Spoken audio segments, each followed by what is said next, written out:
Hello, it's Monday, May the 30th, and we find ourselves this morning in 1 Peter chapter 4, and we'll pick up the first 6 verses. The first verse reminds us of suffering.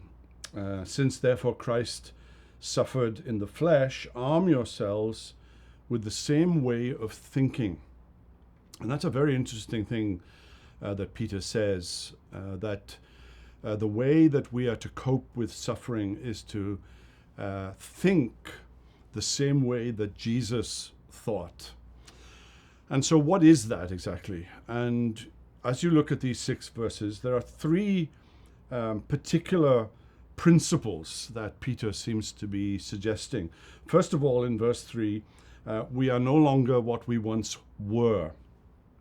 We are now Christians. We are indwelt by the Spirit. We have a new heart.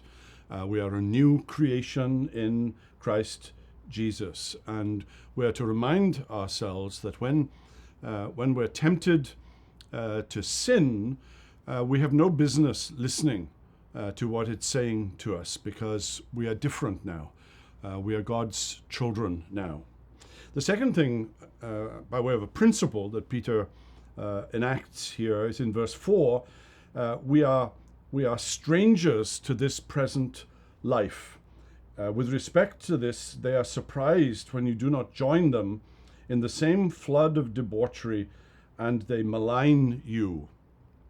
We are strangers to this world. Think of how Peter begins the epistle in the very first verse of chapter 1, when he refers to his readers as exiles. And we are to remind ourselves of that every day, that we are strangers to this present life. And thirdly, we must live in such a way, knowing that one day we must give an account of ourselves. And that you find in verses 5 and 6. There is a day of reckoning.